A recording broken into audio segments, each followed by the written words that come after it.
¿Qué puede llevar nuestro plan subsidiario del manejo de las comunicaciones? Una es los requisitos de comunicación de los interesados.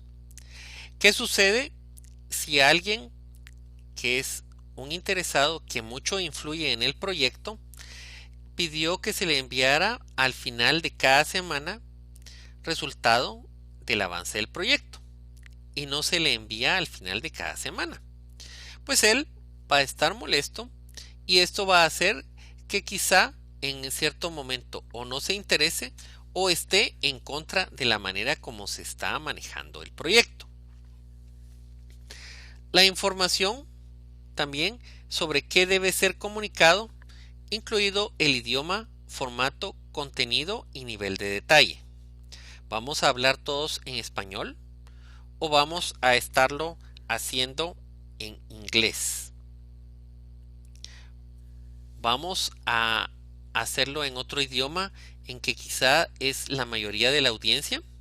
¿En qué formato va a ser? ¿Escrito, leído, gráfico?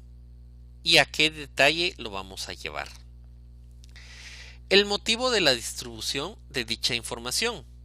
Recordemos que en gestión de proyectos comunicamos lo que ayude al proyecto o lo que la falta de comunicación podría causar dentro del proyecto, no más de eso. El plazo y frecuencia. ¿Va a ser semanal? ¿Va a ser quincenal? Cada vez que nos reunamos va a ser una reunión de aproximadamente una hora o de media hora, etcétera. ¿Quién va a ser el responsable de comunicar la información? ¿Va a ser el project manager? ¿Va a ser el patrocinador? ¿O va a ser el gerente de relaciones públicas y comunicación interna? Si existe un responsable distinto, ¿quién va a ser el que tiene que divulgar la información confidencial?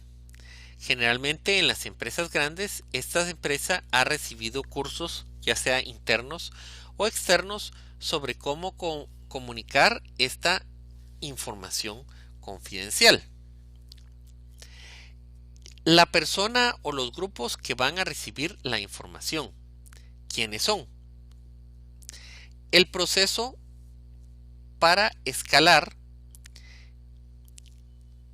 si alguno de los interesados tuviera algún problema para comunicarnos. Esto es importante, sobre todo si el proyecto se está desarrollando, por ejemplo, en un fin de semana que nos es más complicado interactuar con los diferentes interesados. Los métodos o tecnologías utilizados para transmitir la información es también bien importante y estos pueden ser memorandos, correo electrónico, comunicado de prensa, etcétera. ¿Cuáles son los recursos asignados para la actividad de comunicación? Esto es muy importante, el tiempo y el presupuesto, porque cualquier comunicación masiva tiende a ser muy costosa.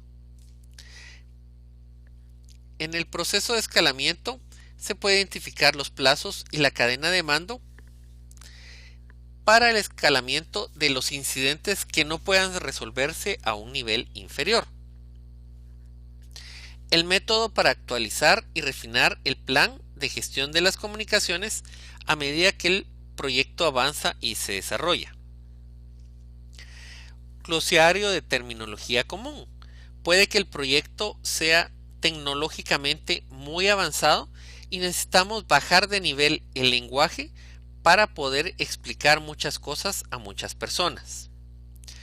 Diagramas de flujo de la información que están circulando tanto dentro del proyecto como fuera del proyecto, los flujos de trabajo con las posibles secuencias de autorizaciones, la lista de informes y los planes de reuniones, etc. Y por último, puede ser restricciones en materia de comunicación. Generalmente esto es derivado de alguna legislación o normativa específica a la tecnología, a las políticas de la organización, a las políticas del gobierno, etc. Esto también puede incluir guías o plantillas para el seguimiento del proyecto. Las reuniones del equipo del proyecto, las reuniones electrónicas y los mensajes de correo electrónico también se pueden incluir dentro de la comunicación.